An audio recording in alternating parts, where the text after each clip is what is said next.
Boa tarde, sejam bem-vindas, sejam bem-vindos ao Salão Nobre da Universidade Aberta e esta sessão especial do ciclo de seminários do nosso Centro de Estudos Globais e que é dedicado neste período em que estamos a viver, nesta efeméride em que comemoramos o cinquentenário do 25 de Abril, uma sessão especial dedicada aos partidos e ao 25 de Abril e refletir sobre o legado dos partidos e o seu papel na construção do Portugal desde 50 anos é uma das dimensões fundamentais daquilo que deve ser também o repensar o percurso que nós fizemos em democracia e que devemos continuar a consolidar, valorizando o papel dos partidos e o seu contributo para a construção de um Portugal melhor.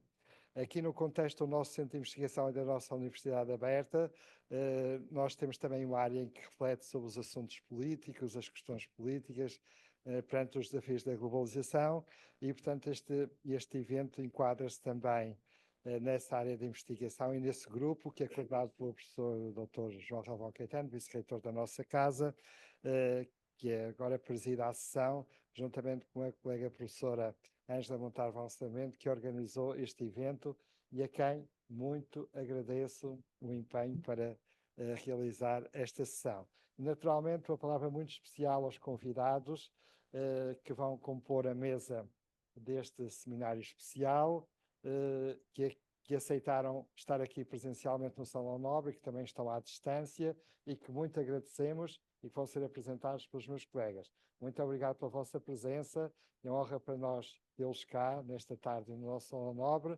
para então refletirmos e aprofundarmos o tema que somos convidados aqui hoje a pensar em conjunto. Muito obrigado, sejam bem-vindos. Dou a palavra ao Sr. Vice-Reitor, professor Dr. João Galvão Caetano. Muito obrigado. Muito obrigado.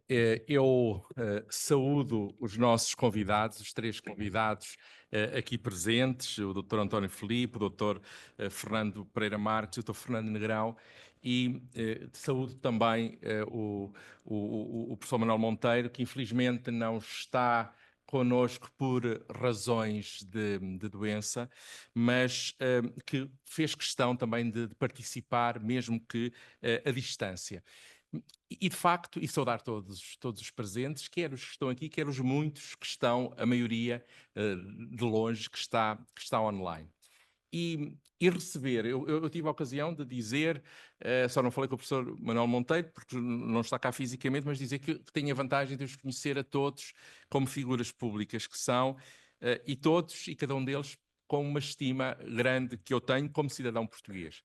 E estar nesta universidade, que é a Universidade Pública Portuguesa mais jovem, já criada depois do 25 de Abril, em 1988, e eu por acaso tive uma conversa, recordo-me bem, com o professor Veiga Simão, já nos últimos anos de vida, e na FIL, e perguntei-lhe, faltou-lhe criar a Universidade Aberta, e ele disse-me, pois, não a criei, mas pensei-a.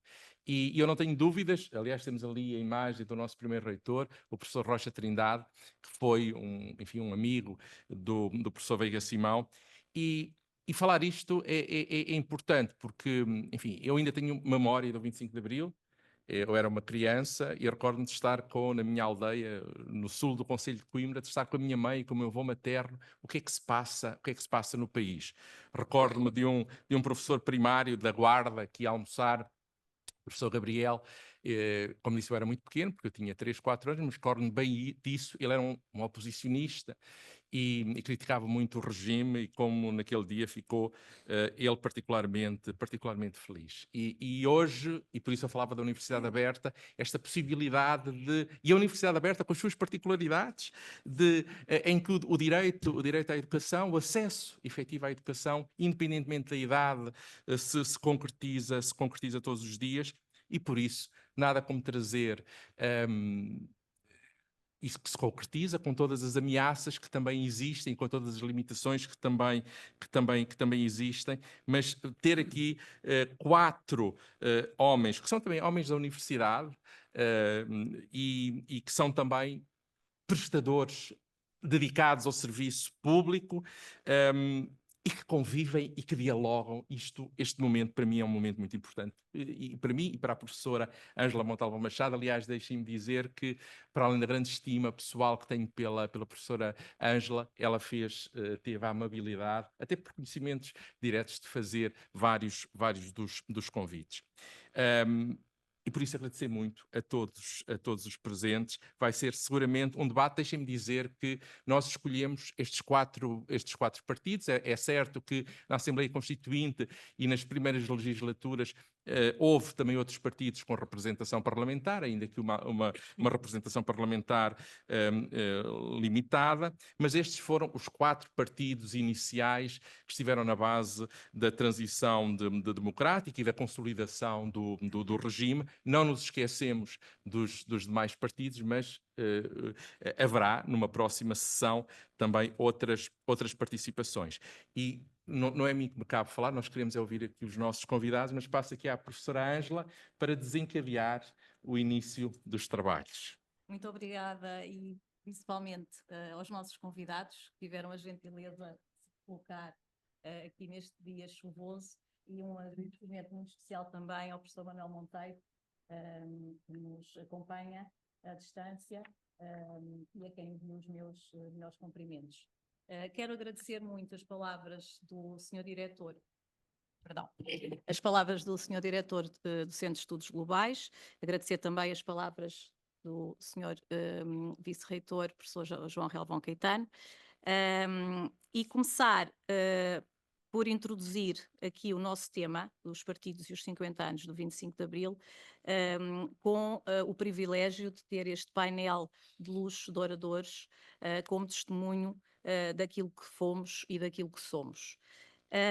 A nossa metodologia, combinada também com os nossos oradores, eu vou fazer as apresentações, embora dispensem, mas para ficarmos a conhecer ainda melhor o trajeto de cada um, e depois vamos fazer, portanto, vamos lançar um tema de cada vez que o painel fará o favor de comentar. Está bem? No fim, haverá espaço para as questões que queiram colocar, tanto aqui como à distância. Saúdo muito também todas as caras conhecidas que estão aqui, amigas, estudantes desta universidade e de outras, e muito obrigada por todos os que estão aqui presencialmente e também à distância. Passaria então às apresentações. Vou começar pelo professor Dr. Manuel Monteiro. Nasceu em 1962, licenciado em Direito pela Universidade Católica, doutorado em Ciência Política pela Universidade de Lusíada, foi presidente da Juventude Centrista entre 85 e 89 e presidente do CDS-PP 1992 a 1998. Deputado à Assembleia da República em 1987 e depois de 1995 a 1998. Deputado europeu durante o ano de 94, presidente da Nova Democracia entre 2001 e 2006 e atualmente presidente do IDL, Instituto Amar da Costa, e professor de Ciência Política na Universidade de Lusíada. Dr. Fernando Negrão nasceu em Angola em 1955, tendo vindo para Portugal em 1960, casado e pai de 2 filhos, licenciado em Direito pela Universidade Clássica de Lisboa, frequência de 2 anos no Centro de Estudos Judiciários com vista à formação de juiz, exercício como juiz em várias comarcas do país. Em 1995 assume as funções de Diretor Nacional da Polícia Judiciária. Em 2022 iniciou o seu percurso político como cabeça de lista no Círculo Eleitoral de Faro pelo PSD. Deputado à Assembleia da República em 6 legislaturas. No correspondente tempo exerceu funções de presidente do Instituto da Droga e Toxicodependência e de coordenador da luta contra o tráfico de droga no país. Foi ministro da Segurança Social e da Justiça. Presidente de várias comissões parlamentares de inquérito, com predominância de assuntos financeiros, atividade internacional, com articulação com o Parlamento Europeu, atividade intensa na área do Mediterrâneo e variados encontros nas áreas da justiça e da segurança. O professor Dr.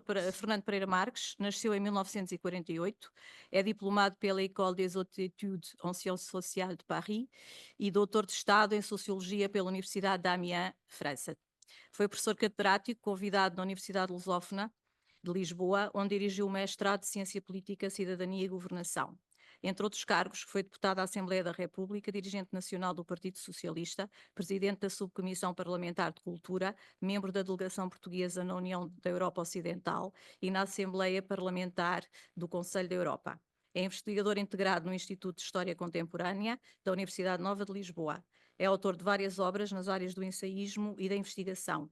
É ainda diretor da revista Finisterra, fundada por Eduardo Lourenço, com a obra mais recente a distribuir este mês, com o título Uma Sociedade Fechada e os seus Inimigos, o Portugal de Salazar. Professor Dr. António Filipe, de seu nome completo, Gaião Rodrigues, muita gente não sabe. Nasceu em 1963, licenciado em Direito, mestre em Ciência Política, Cidadania e Governação, doutorado em Direito, jurista e durante vários anos professor universitário na Universidade Lusófona e na Universidade Europeia. Membro do Comitê Central do Partido Comunista Português, vereador da Câmara Municipal da Amadora em 2002, deputado à Assembleia da República em várias legislaturas, quase ininterruptamente, desde a 5ª legislatura até à presente 16ª.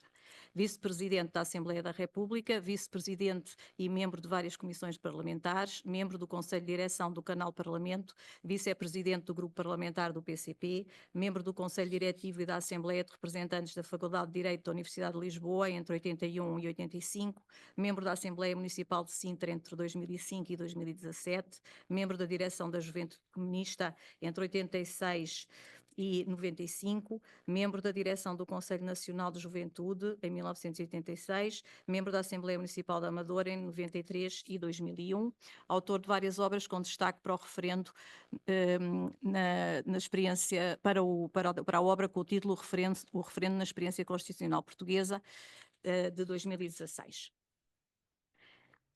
Assim sendo, depois das apresentações, e como aquilo que é o nosso objetivo é ouvir os nossos oradores, eu passaria a lançar o primeiro tema e que, para começar pelo princípio, vamos falar, portanto, do dia 25 de abril de 1974.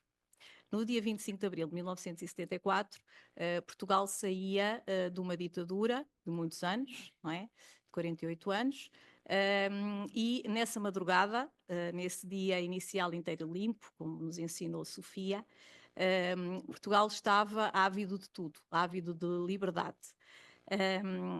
Aquilo que o programa do Movimento das Forças Armadas definia era que no prazo de um ano deveria a Assembleia Constituinte, portanto, ter as primeiras eleições livres para constituir a Assembleia, e assim aconteceu no 25 de abril de 1975.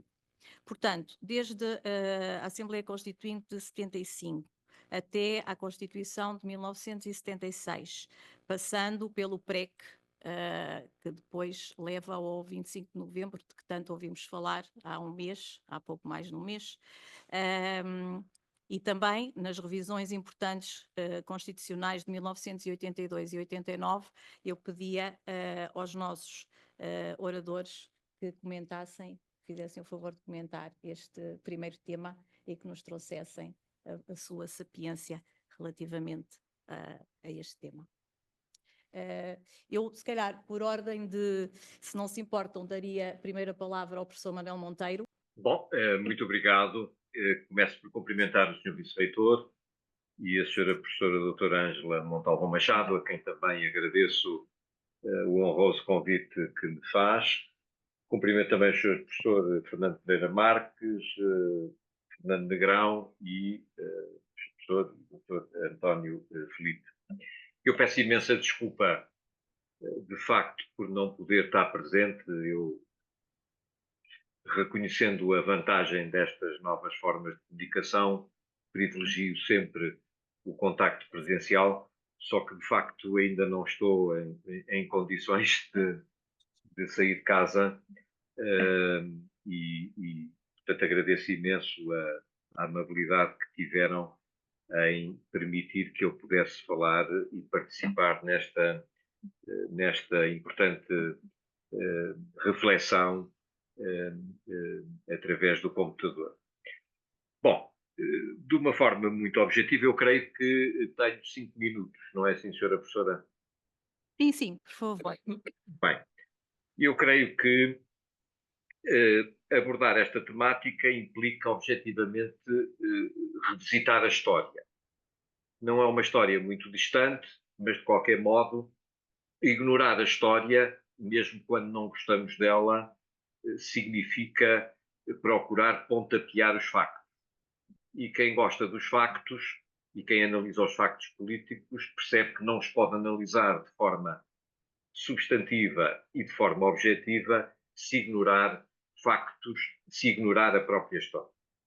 Eu começaria por dizer o seguinte: eu era também, como o Sr. Vice-Reitor disse, eu era jovem, muito jovem, quando se deu o 25 de abril de 1974, estava na altura do então terceiro ano do Liceu Passos Manuel, hoje o sétimo ano de escolaridade, e, portanto, tenho uma ideia muito clara e muito objetiva do que aconteceu nesse momento. Mas que não iria aqui falar de mim, gostaria tão só de chamar a atenção para alguns factos que merecem sempre reflexão. Primeira circunstância. A primeira circunstância de que as primeiras eleições que se realizaram após o 25 de abril de 1974, precisamente no dia 25 de abril de 1975, são eleições que tiveram uma taxa de participação de 91,66%. Nunca mais isso voltou a acontecer na democracia portuguesa. Portanto, houve efetivamente uma adesão extraordinária da população portuguesa ou dos eleitores portugueses nesse ato eleitoral para que foram convidados. Segundo facto que me parece extraordinariamente curioso e que muitas das vezes é esquecido é o seguinte: nas primeiras eleições pós-25 de abril de 1974 foi atribuído o voto, ou seja, a capacidade eleitoral ativa, a todos os cidadãos portugueses maiores de 18 anos de idade, soubessem ou não ler, soubessem ou não escrever, mas curiosamente a capacidade eleitoral passiva, ou seja, a possibilidade de ser eleito para a Assembleia Constituinte, só foi dada a quem tivesse 21 anos de idade. À época, a lei Código Civil determinava que a maioridade era atingida apenas aos 21 anos de idade, mas é um facto curioso, muitas das vezes ignorado, os revolucionários da época não eram tão revolucionários assim e, não obstante terem decidido que o direito de voto era aos 18 anos para quem soubesse ler ou não, decidiram que só poderia ser eleito quem soubesse ler e escrever. Este é um pormenor que não é para mim um pormenor que não deixa de ser curioso e não deixa de ser relevante. Ou seja, os deputados à Assembleia Constituinte, coisa que depois deixou de acontecer logo das eleições para a Assembleia da República em 1976, os deputados à Assembleia Constituinte tinham de saber ler e de saber escrever para poderem ser eleitos para a Assembleia Constituinte. Terceiro aspecto que me parece, e há aliás um debate extraordinário na comissão que procedeu à feitura da primeira lei eleitoral para a Assembleia Constituinte, houve uma divisão a este respeito, porque houve já aí quem entendesse que o direito a ser eleito deveria ser idêntico ao direito a votar, a eleger, mas não foi essa a opinião maioritária, e como não foi essa a opinião maioritária, foi isto exatamente que aconteceu. Terceiro facto que me parece importante: todos os partidos que puderam concorrer à Assembleia Constituinte só o puderam fazer após a assinatura de um pacto com o movimento das Forças Armadas, aquilo que foi considerado por uns como o Pacto MFA Partidos, por outros como a plataforma MFA Partidos, e essa plataforma condicionou de forma clara e de forma objetiva os partidos políticos na sua ação. Significa isto algo extraordinário que também importa ter presente. Todos os projetos de Constituição apresentados pelos partidos que se candidataram, e nomeadamente pelos partidos que foram eleitos para a Assembleia Constituinte, apresentaram projetos em função daquilo a que se tinham comprometido com o Pacto MFA Partidos. Um aspecto muito prático, por exemplo, esse pacto determinava que o Presidente da República não era eleito por sufrágio universal. o Presidente da República era eleito por sufrágio indireto e era eleito pela Assembleia da República e pela Assembleia do MFA. A Assembleia da República constituída por... que nem se chamava Assembleia da República, chamava-se Assembleia Legislativa, era assim que o pacto a designava, e que era constituída por 250 deputados, ou que seria constituída por 250 deputados, e a Assembleia do MFA, constituída por 240 membros. Portanto, seria esse colégio eleitoral que determinaria a eleição do Presidente da República.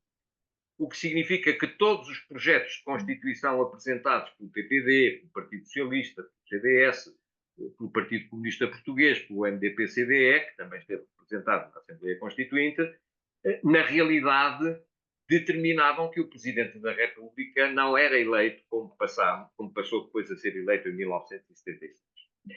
Por outro lado, esse pacto é um pacto que determina que o Conselho da Revolução, embora não seja um órgão eleito, tem um poder objetivo muitíssimo grande, quer sob o ponto de vista legislativo, quer principalmente sob o ponto de vista do controle da constitucionalidade daquilo que viesse a ser aprovado na Assembleia Constituinte. E, portanto, esta realidade que nos parece hoje muito distante, não deixa de ser importante analisá-la, criticamente ou não criticamente, mas é algo que quem estuda estas matérias e quem analisa estas matérias não poderá nunca deixar de evocar. Só após o 25 de novembro de 1975 é que surge um segundo pacto que é assinado em 26 de fevereiro de 1976.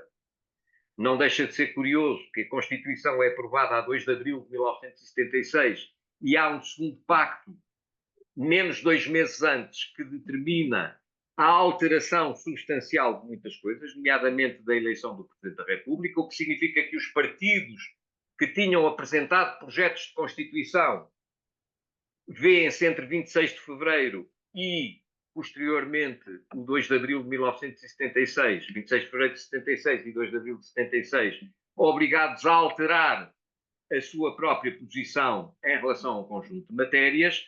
Esta é uma delas, nomeadamente a eleição do Presidente da República, e há aí, objetivamente, uma diminuição de poderes, não total, mas há claramente uma diminuição de poderes do Conselho da Revolução, que, coadjuvado pela então Comissão Constitucional, tinham um peso objetivo em relação à aferição da constitucionalidade dos diplomas.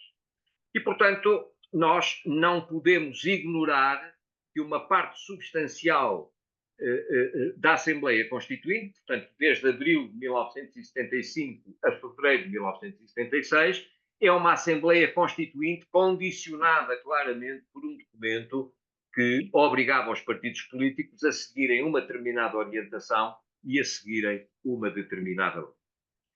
Bom, a Constituição da República é aprovada em 1976, com o voto contra, como é sabido, do CDS. É o único partido, aliás, que vota contra na generalidade da Constituição.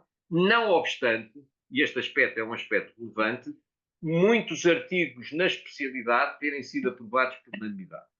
Ou seja, ao contrário do que se possa pensar, houve muito mais sintonia nas comissões parlamentares do que propriamente no plenário. Há dias, a propósito desta temática, tive uma conversa interessantíssima com o professor Jorge Miranda e com o professor Vital Moreira, uma conversa que vai ser publicada em breve, uma conversa gravada que vai ser publicada em breve, e eles diziam, a dado momento, que o país vivia 3 cenários muito distintos. O cenário da rua, o cenário dentro da Assembleia Constituinte, do plenário e o cenário das constituições, das comissões parlamentares, se assim quisermos hoje chamar. O cenário da rua, que era aquele que toda a gente conhecia, o cenário do plenário, em que havia uma animosidade muitíssimo intensa entre as várias formações políticas, mas que depois, no plano das Constituições, nomeadamente no trabalho realizado pela Quinta Constituição, talvez a Quinta Comissão, perdão, talvez a comissão mais importante, ou das mais importantes que tinha a seu cargo as questões de natureza da organização política, mas, como eles me diziam, no ambiente de comissão esse ambiente era um ambiente muito mais distendido, em que os deputados, seja mais à direita ou seja mais à esquerda, não entrando aqui, obviamente, com o deputado do UDP, o deputado único do UDP, que tinha aqui um papel ou teve um papel muito próprio e muito distinto, mas que esse ambiente era um ambiente muito mais distendido e um ambiente muito mais consensual do que aquilo que passou para fora e do que aquilo que ainda é hoje recordado. Bom, de 2 de abril de 1976 à primeira revisão constitucional de 1982, há um percurso objetivo que é feito e que é inquestionável.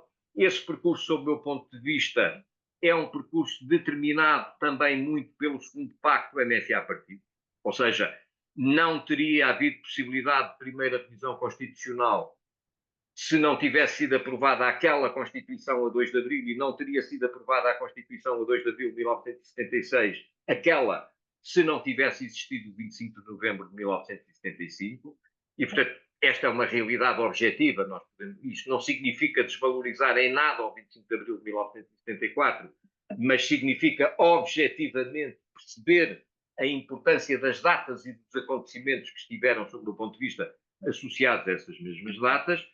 E a primeira revisão constitucional, que é uma revisão constitucional extraordinariamente importante, porque permite que o país envie os militares para os quartéis e permite que haja uma politização total, absoluta, uma civilidade do próprio sistema político, no sentido de que os militares têm um papel importante na sociedade, numa democracia liberal, mas isso não lhes dá o direito, só por serem militares ou só por terem feito a revolução, de determinarem a condução política e os destinos políticos do próprio país. E, portanto, a primeira revisão constitucional extingue o Conselho da Revolução, introduz o Tribunal Constitucional e abre caminho para uma sociedade tal qual hoje a conhecemos. Uma sociedade muito mais plural, uma sociedade mais aberta, e uma sociedade não condicionada, quer do ponto de vista político, quer do ponto de vista social e até do ponto de vista económico, não condicionada por aquelas que eram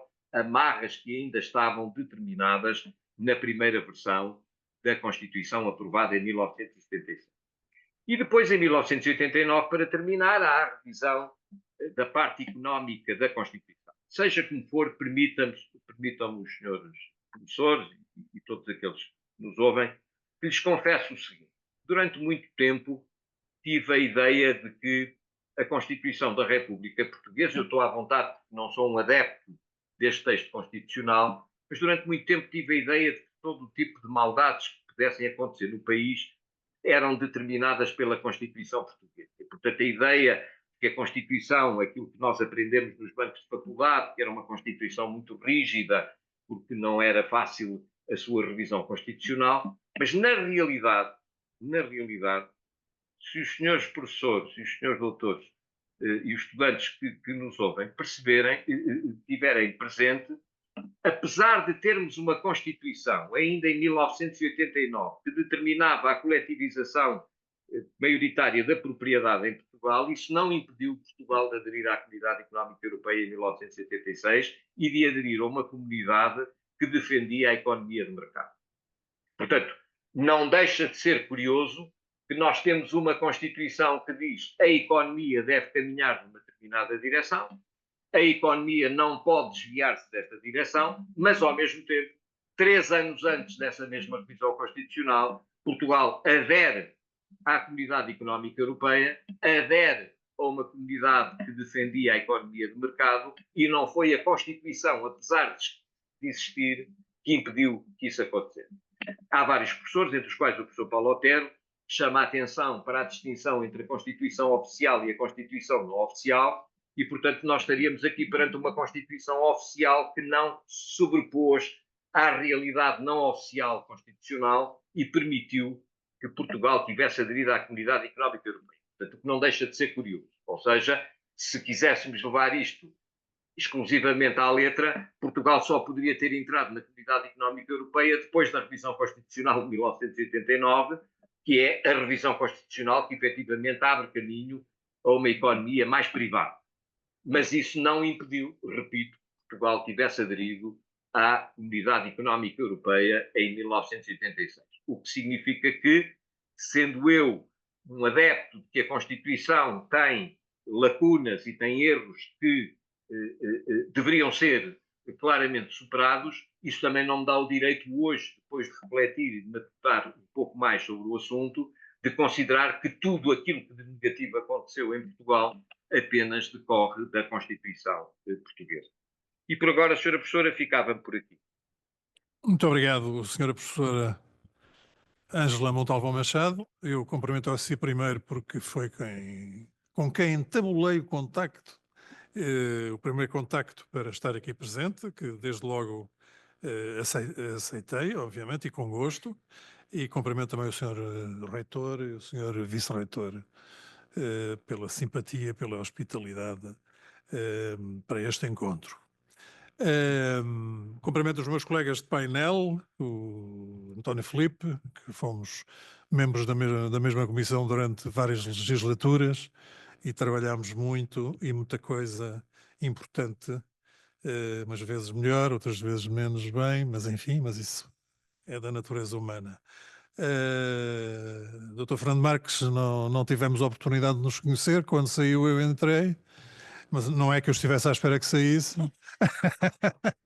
mas foi isso que aconteceu. Manuel Monteiro, quero cumprimentá-lo também e principalmente desejar-lhe rápidas melhoras, porque precisamos de si e da sua palavra, como acabámos de ouvir há pouco. Eu agora, quando venho a estas coisas, fico sempre com a sensação que não há ninguém mais velho do que eu. E, portanto, o meu problema não é lembrar-me, o meu problema é esquecer-me. Portanto, se isso acontecer, eu peço a vossa compreensão para a provecta idade que já tenho. E depois de ouvirmos Manuel Monteiro, é difícil acrescentarmos mais alguma coisa ao percurso histórico que o 25 de Abril deu origem e nos mostrou o que é a construção de um Estado de Direito, de um Estado democrático e de uma sociedade democrática e progressista. Eu uso o termo progressista propositadamente, porque foi essa é uma das marcas indeléveis da construção do Estado de Direito português. Eu, portanto, tinha 18 anos quando foi o 25 de Abril. Eu e o meu irmão, mais novo do que eu, 14 meses, frequentávamos um colégio privado. Confesso que era um colégio, de facto, demasiado elitista. Ainda por cima em Setúbal, onde o colégio, dado o ambiente geral do distrito e do concelho, mais especificamente, ficava mal, aquele colégio ficava mal naquele concelho, não é? E então a primeira coisa que nós fizemos, quando demos pela notícia do 25 de Abril e das Forças Armadas terem saído à rua e de estarem na rua e de estar tudo a correr bem, e haver já um percurso de ganhadores e de derrotados, nós organizámos-nos, eu e o meu irmão, mais dois colegas e uma colega, e estávamos no 7º ano do liceu, portanto à beira da entrada para a faculdade, e organizámos-nos e constituímos a Junta de Salvação Nacional do Colégio Frei Agostinho da Cruz, em Setúbal. A diretora e o seu marido ficaram muito preocupados com a constituição daquela Junta de Salvação Nacional do Colégio e foi muito curioso porque tiveram uma atitude de plena aderência a tudo aquilo que nós decidíamos. Mas os mais admirados fomos nós próprios, porque a determinada altura já não sabíamos bem o que é que havíamos de decidir e que fosse melhor para a gestão da escola. Portanto, este é um bocadinho o ambiente e aquilo que se passou no momento precisamente do 25 de Abril. Na manhã do 25 de Abril, no que a mim me diz respeito, foi isto. Foi a constituição desta junta e o exercício democrático, chamar todos os alunos da escola e explicar-lhes o que era o 25 de Abril, o que era a democracia e o que era o Estado de Direito Democrático. Ora, isto leva-nos a outro tema, que é um tema, presumo eu, acho eu, muito, muito importante, que é a questão da preparação e de alguma cultura política que alguns de nós já tinham, mas que a maioria não tinha, nem sequer sabia o que era um Estado de Direito Democrático, nem o que era uma ditadura, nem a diferença entre uma coisa e outra. A maioria dos alunos daquela escola, e depois com o progresso feito no tempo, verificamos que isso acontecia também na própria sociedade. A maioria das pessoas não estava, não tinha cultura política para perceber o fenómeno que estava a acontecer. No entanto, e curiosamente, aderiram maciçamente ao 25 de Abril. Portanto, o que havia era um sentimento de rejeição relativamente ao Estado Novo e relativamente ao regime vigente antes do 25 de Abril.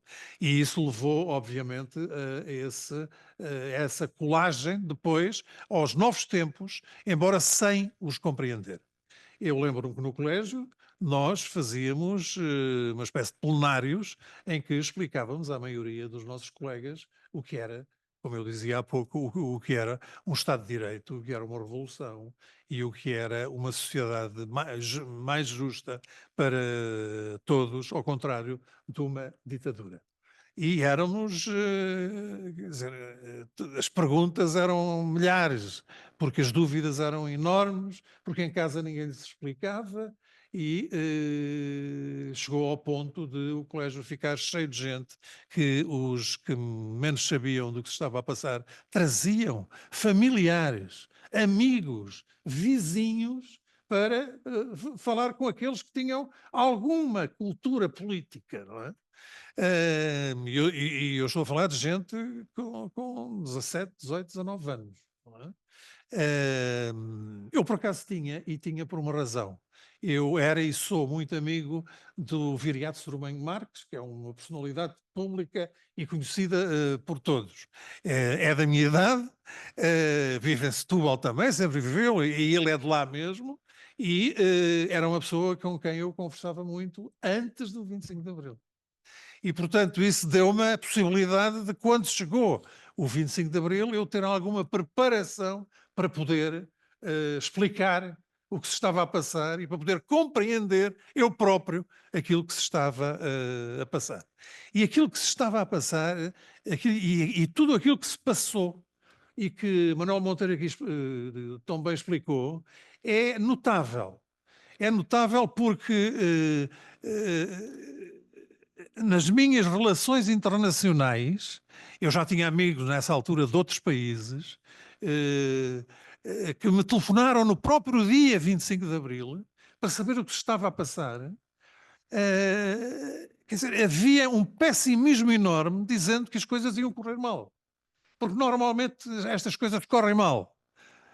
Mas quer dizer, em Portugal as coisas não correram totalmente bem, mas nós estamos perante uma revolução. E perante uma revolução é natural que haja tempos e contratempos. E foi isso que se passou, e todos nós sabemos o que se passou nessa altura. Uns lembrando-se melhor que outros tendo vivido esses tempos, e outros não os tendo vivido.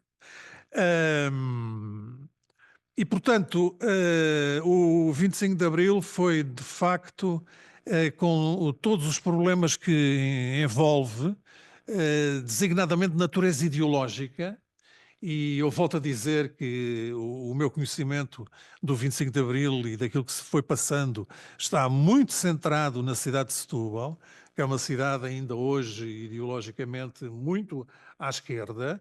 Eu próprio sou vereador na Câmara de Setúbal, porque esqueci-me de dizer isso relativamente ao meu currículo, e eu tenho muito gosto em ser vereador na Câmara de Setúbal. Acontece, e se me permitem agora avançar um bocadinho no tempo, que já são 50 anos no tempo, sendo eu vereador e estando aqui presente a segunda vereadora da Câmara de Setúbal, acontece uma coisa muito curiosa, que é existe uma aproximação na Câmara Municipal de Setúbal muito grande entre o PSD e a CDU, que ganhou as eleições, mas não com a maioria absoluta. E o PSD conseguiu, assim como a CDU conseguiu, firmar um conjunto de regras de diálogo e de pontos de vista comuns no sentido de viabilizar a gestão da Câmara pela CDU com o apoio do PSD. O partido que fica de fora e sempre fazendo oposição tem sido o Partido Socialista. Eu acho que isto é fruto de quem viveu o 25 de Abril. Eu vivi intensamente o 25 de Abril. O Presidente da Câmara de Setúbal viveu intensamente o 25 de Abril e o Partido Comunista tem uma característica muito interessante. Logo a seguir, tem várias, eu sei que tem várias, mas eu não posso ir a todas, não é? Não posso ir a todas. Que é o sentido de Estado. E o Partido Comunista, na altura do 25 de Abril, sentiu que podia ir mais longe. E foi até onde sentiu que podia ir. No sentido da tomada do poder, uma vez que esta é a linguagem, enfim, marxista, usada pelo PCP, que é essa a ideologia do PCP. Mas no momento em que percebeu que não podia progredir no caminho que correspondia à sua ideologia, adaptou-se aos novos desígnios, aos novos factos, designadamente os resultados eleitorais, porque foram maus para o PCP e foram bons para o PS e para o PS e para o PSD, e adaptando-se, nós tivemos 4 grandes líderes políticos nesta altura. E isto foi uma grande sorte para Portugal. Nós tivemos Mário Soares, nós tivemos Sá Carneiro, nós tivemos Freitas do Amaral, nós tivemos Álvaro Cunhal, nós tivemos 4 homens de qualidades incomparáveis, e são mesmo de qualidades incomparáveis. Depois destes 4 homens, eu pergunto-me que os outros que vieram a seguir, enfim, a que nível é que estarão relativamente a estas 4 personalidades? E estas 4 personalidades foram fundamentais para conter o que de pior uma revolução pode ter.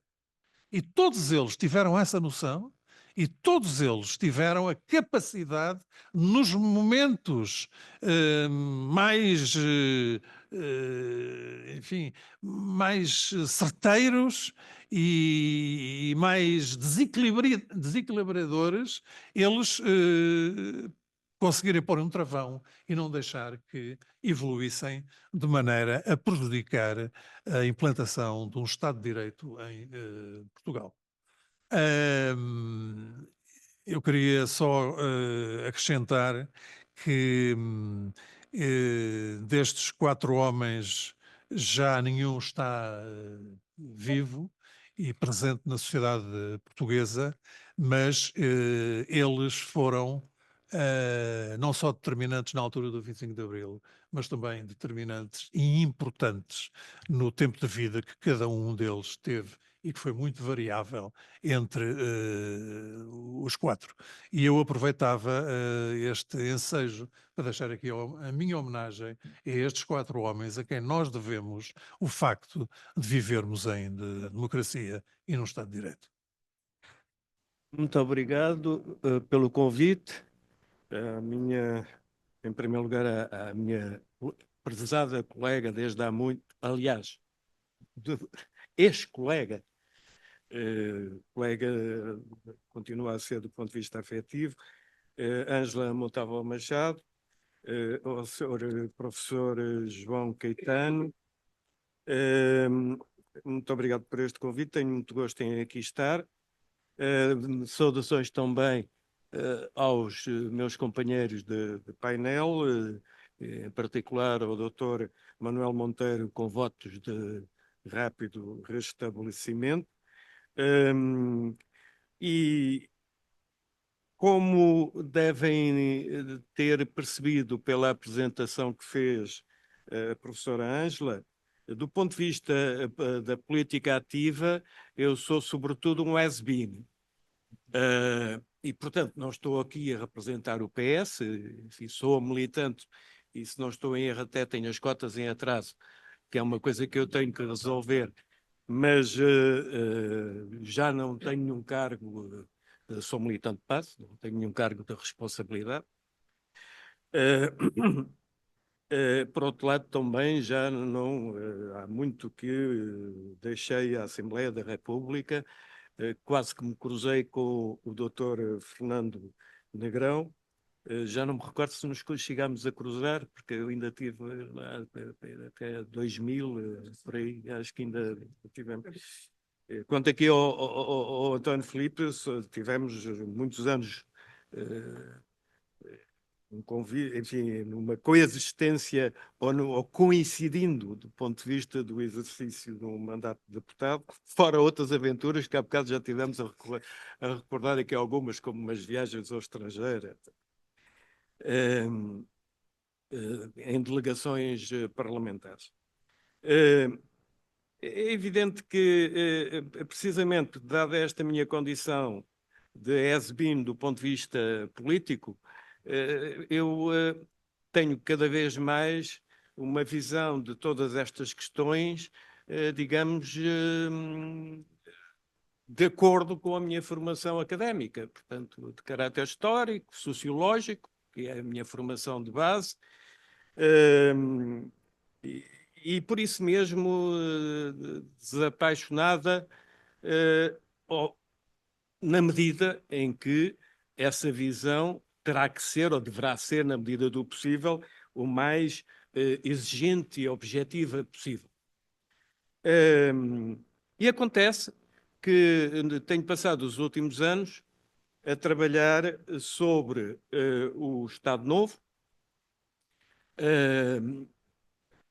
A minha amiga e colega Ângela referiu um livro que foi agora distribuído. É o terceiro nesta abordagem, no meu estudo, nesta investigação sobre o Estado Novo.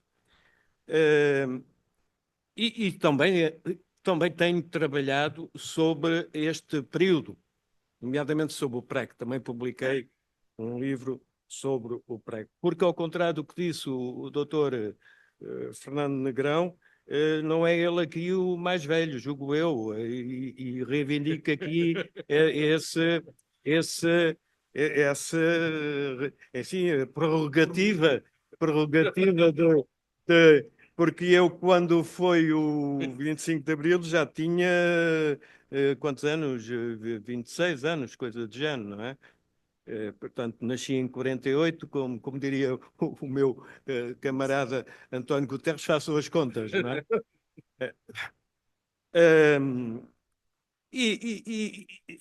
Mas, dito isto, vivi consequentemente e por dentro de todos estes acontecimentos, nomeadamente aquela fase revolucionária do CELPREC, mas agora, abordando sem ser do ponto de vista subjetivo, pessoal, há uma questão que julgo que é fundamental para se refletir e abordar todo este período, pós-25 de Abril. Em primeiro lugar, o 25 de Abril aconteceu num país que tinha sofrido um regime que funcionou para esse país um pouco como o eucalipto, não é? Sugou tudo aquilo que eram os dinamismos sociais, as virtualidades nacionais. É evidente que nos últimos anos do regime na fase do Marcelo Caetano, do caetanismo, após o desaparecimento primeiro político e depois físico de Salazar, houve inevitavelmente, por força até daquilo que eram uma convergência de interesses económicos e outros e dinâmicas sociais imparáveis, houve alguns agiornamentos. Algumas reformas, inclusive que fizeram emergir até políticos, que há bocado referiu-se ao Veiga Simão. Eu tive ainda o prazer de conhecer e trabalhar com o Veiga Simão quando era Ministro da Defesa. Eu era da Comissão de Defesa, e é uma pessoa com elevado sentido de Estado e elevada capacidade política que eu fiquei a admirar. Foi vítima de umas circunstâncias, aliás, enfim, pô, que não dá, que um bocado lamentáveis. Mas até outros.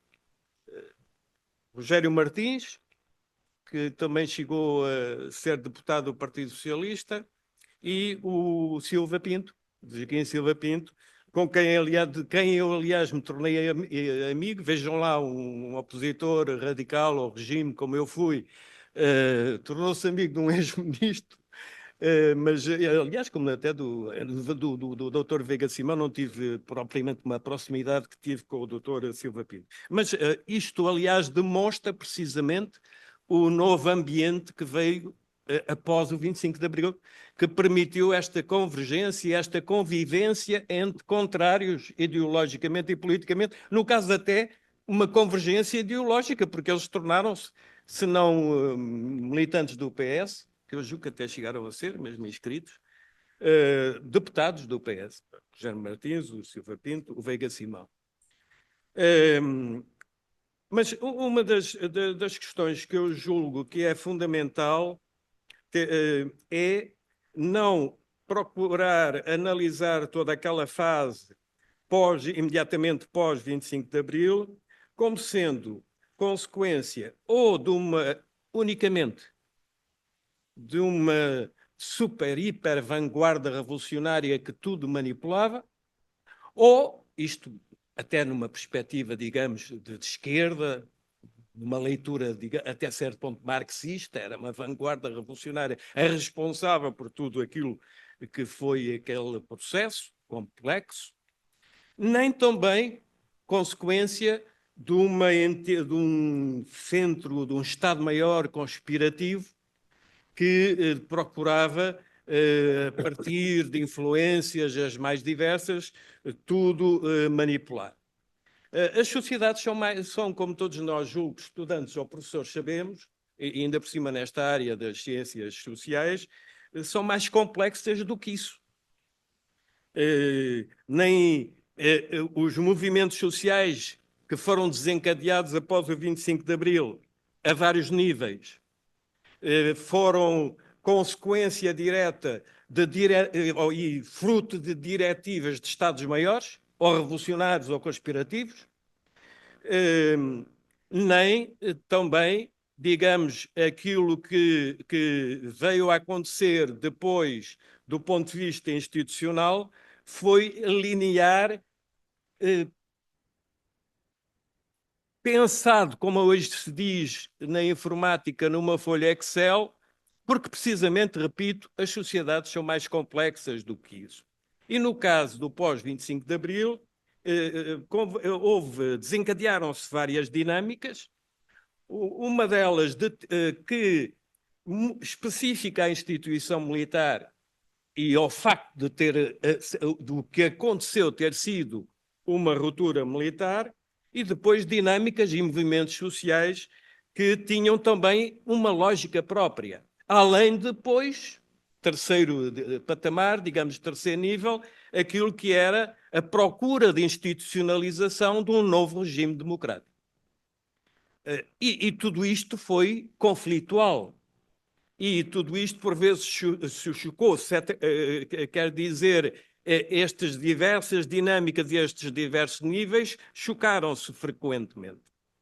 E isto para dizer que, como dizia o Dr.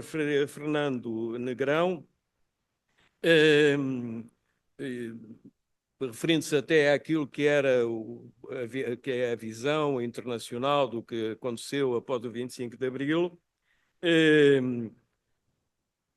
nós podemos todos orgulhar-nos, julgo, por aquilo que foi o processo de passagem de uma ditadura que tinha, como eu disse, como um eucalipto,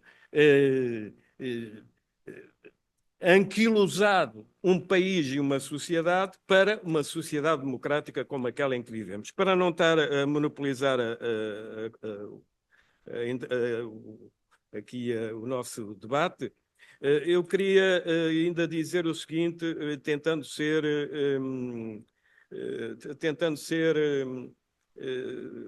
sintético. Numa determinada fase académica, nomeadamente do que diz respeito à tese de doutoramento que eu fiz, eu trabalhei sobre a instituição militar. E o papel dos militares é histórico em Portugal desde o século XIX. E a forma como também eles souberam voltar aos quartéis também foi exemplar. Quanto à Constituição, ao pensar na Constituição de 1976, eu penso também na Constituição de 1822, que em muitos aspectos fruto de circunstâncias semelhantes. Todas as diferenças consideradas na época, obviamente, não é? Era uma Constituição vastíssima, uma das mais avançadas da Europa. Aquilo a que, criticamente por vezes, sobretudo os homens de direito, chamam uma Constituição programática. Mas como, aliás, conveio o doutor, o professor Manuel Monteiro, esta Constituição que foi consequência precisamente daquilo que caracterizou todo este processo conflitual pós-25 de Abril, esta Constituição que sofreu as revisões que já foram referidas, nomeadamente a de 1982, que marcou o fim de um estado de exceção, nomeadamente diz respeito ao papel dos militares. Esta Constituição não impediu a integração na Europa, não tem impedido o funcionamento regular das instituições, antes pelo contrário. Tem-lhes dado conteúdo, inclusive àquilo que é a ação dos partidos e que é a própria dinâmica da sociedade.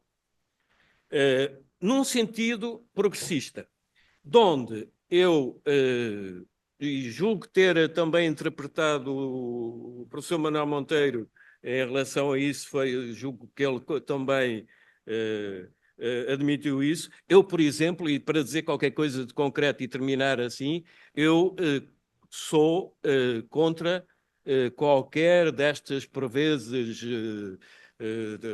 tentativas, tendências de revisão constitucional, sem que haja qualquer, digamos, questão concreta, nomeadamente no que diz respeito à nossa integração na União Europeia, que o justifique. Seria uma operação artificial, de caráter ideológico e com consequências, porventura até negativas e imprevisíveis. Recordemos, e termino com isto, que, bom, não sei se podemos atualmente referir como modelo a democracia americana, tendo em conta o que está a acontecer, mas os Estados Unidos da América convivem desde 1787 com a sua Constituição, têm feito umas emendas, são umas 20 e tal emendas, e a verdade é que essa Constituição continua a ser aquilo que é a Carta Fundadora dos Estados Unidos e da democracia norte-americana. Eu não sei se... Vou terminar, para obviamente não monopolizar a conversa, o debate. Eu não sei se se a professora Ângela tem ali no seu roteiro uma questão que eu... Não, sim, mas há uma questão que, obviamente, mas eu não vou agora desenvolvê-la, mas que, sobretudo, para aqueles estudantes de ciência política, estudantes e professores, porque eu dei durante muitos anos aulas de partidos políticos e sistemas eleitorais, já tenho aqui, felizmente, alguns amigos meus, tenho refletido e analisado, mas há uma questão em relação à qual nós, por muito que analisemos, reflitamos e até procuremos fundamentar com análises até quantitativas, estatísticas, etc., há uma questão que continua para mim a não ter uma resposta linear e simples. É porque estes 4 partidos que aqui estão representados é que foram, de facto, os 4 partidos fundadores da democracia. Porque houve muitos mais, como sabem. Não é? Logo no período imediatamente ao 25 de Abril. Houve imensos partidos que surgiram à esquerda, à direita, à extrema-direita, porque estes 4. Bom, obviamente que julgo eu até, porventura, um dos temas que poderá ser desenvolvido na sequência da nossa conversa. Muito boa tarde a todos. Vou poupar nas saudações, porque estão aqui tantos amigos com quem passei, enfim, momentos extraordinários, que a professora Ângela Montalvo Machado na Universidade de Lusófona, também com o professor Freire Marques na Universidade de Lusófona, o Dr. Fernando Negrão no Parlamento, Fernando Freire Marques no Parlamento, enfim, Manuel Monteiro, uma parte no Parlamento há algum tempo, mas depois temos mantido ao longo dos anos uma conversa, desigualmente por motivos académicos, muito interessante, e falamos frequentemente. Chegamos no Parlamento. Portanto, eu ficaria aqui muito tempo a falar sobre isso e queria saudá-los a todos, e o Sr. Vice-Reitor, naturalmente. E queria pedir que a conversa até agora tenha sido tão estimulante que eu, por mim, ficava aqui a noite toda e, portanto, peço à doutora Ângela Montalvo Machado que me mande calar cruelmente se verificar que eu já me estou a exceder demasiado. Eu aqui tenho a sorte de ser, embora pertença ao partido mais antigo, eu aqui sou o menos antigo, porque eu de facto tinha 11 anos. Eu no 25 de Abril estava no ciclo preparatório, não é? Numa turma só de rapazes, e depois deu-se o 25 de Abril, e no ano seguinte já tive uma turma mista, o que faz toda a diferença, como bem podemos compreender. Ora bem, vemos o seguinte... onde é que estava o PCP no 25 de Abril? Eu acho que vale a pena começarmos por aí. Foi dito aqui, foi um partido fundado em 1921 e que passou à clandestinidade em 1926, depois do 28 de maio de 1926. Ainda teve alguma intervenção durante a Primeira República, embora muito limitada, era um partido recente que tinha saído, ao contrário de outros partidos comunistas na Europa, que vêm das fileiras socialistas, legalmente, como o francês, o PCP surge do anarcossindicalismo, é uma cisão do anarcossindicalismo, que era tinha uma grande influência no movimento operário português naquela altura. Mas quando se dá o 25 de Abril, e portanto passou à clandestinidade e portanto resistiu sempre, durante todo o tempo da ditadura, a duras penas, como se sabe, e quando se dá o 25 de Abril, o último congresso do PCP antes do 25 de Abril dá-se em 1965, é o 6º congresso, que é aquele que resulta, há pouco falava-se aqui dos 4 pais fundadores da democracia, e Álvaro Cunhal evadiu-se da prisão em 1960, no início de 1960, ele tinha estado preso, foi preso em 1949, pela última vez, tinha sido preso antes, períodos mais curtos, mas tem um período de prisão de 1949, em que já tinha grandes responsabilidades no PCP, mas ele evade-se em 1960 e há algum tempo depois o PCP passa a ter o secretário-geral no exterior, coisa que não tinha acontecido. Aliás, não houve sequer secretário-geral desde que Bento Gonçalves morreu no campo de concentração do Tarrafal em 1942 até 1960, só depois da saída da fuga de Álvaro Cunhal, aquilo é eleito secretário-geral e voltou a haver secretário-geral. Em 1965, esse congresso que é o 6º Congresso do PCP, é o último antes do 25 de Abril. E o programa aprovado nesse Congresso era um programa, ou seja, o programa do PCP aí aprovado designava-se por uma revolução democrática e nacional. Ou seja, o objetivo que o PCP passou a assumir a partir de 1965 era o caminho da revolução democrática e nacional. Esse programa, ele é de certa forma antecipado por um livro, uma obra do próprio Álvaro Cunhal, que veio servir de base àquilo que veio a ser, enfim, o programa aprovado nesse Congresso, e que é um livro chamado Rumo à Vitória. Quem se interessa pela ciência política em Portugal, eu aconselharia essa obra de meados dos anos 60, Rumo à Vitória, que traça de facto uma linha muito clara de pensamento do secretário-geral do PCP. Ora bem, e essa linha da Revolução Democrática e Nacional apontava para uma série de caminhos de luta por parte do PCP, que de certa forma eles vão, quando nós vimos o que se passa, qual é o caminho seguido pela Revolução de Abril, percebemos quais eram os objetivos do PCP. Ou seja, eles estavam traçados, apontados no Rumo à Vitória, ou seja, nas conclusões do 6º Congresso de 1965. E, portanto, era a luta pela liquidação da ditadura e pela instauração das liberdades democráticas, pela descolonização, com o reconhecimento da independência daqueles que viriam a ser os países de língua portuguesa, de transformações de natureza económica, designadamente no plano, como se dizia, no programa de liquidação dos monopólios e dos latifúndios, e, portanto, havia um conjunto de objetivos ali prosseguidos, e foi por esses objetivos que o PCP lutou quando da Revolução de 25 de Abril. O 25 de Abril surge, como sabemos, de um golpe militar, mas não foi um mero golpe militar. Ou seja, desde logo porque o próprio programa do movimento das Forças Armadas, já ele próprio era mais do que um golpe militar. Ou seja, de facto, surgiu de descontentamentos. Aliás, há aquele notabilíssimo documentário do António Pedro Vasconcelos, que a RTP passou, creio que foi a RTP, a conspiração é notável do ponto de vista da explicação do que esteve na base do 25 de Abril, e, portanto, quando se chega ao 25 de Abril havia já um grau de consciência por parte dos militares do movimento das Forças Armadas que que tinha objetivos democráticos, ou seja, um objetivo de democratização da sociedade portuguesa que ia para além de pôr termo à guerra colonial, fosse como fosse. Ora bem, mas o 25 de Abril torna-se uma revolução popular no próprio dia, porque as pessoas vieram para a rua. E, portanto, eu acho que é muito interessante aquilo que o professor Manuel Monteiro há pouco falava, da conversa com o professor Vital Moreira e com o professor Jorge Miranda, que eu vou ver se consigo ver, se tenho tempo para ver um dia destes, tenho muito interesse nisso, essa ideia de que havia a Assembleia Constituinte nas comissões, no plenário, e havia a rua. E, de facto, a rua teve uma importância enorme na Revolução de 25 de Abril, foi toda a gente para a rua. Aliás, quando o facto de verificarmos que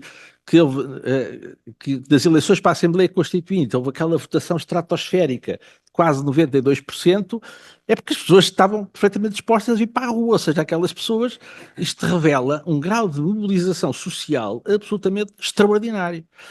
E, portanto, o povo tomou nas suas mãos os destinos, os seus próprios destinos, e, portanto, havia não só uma participação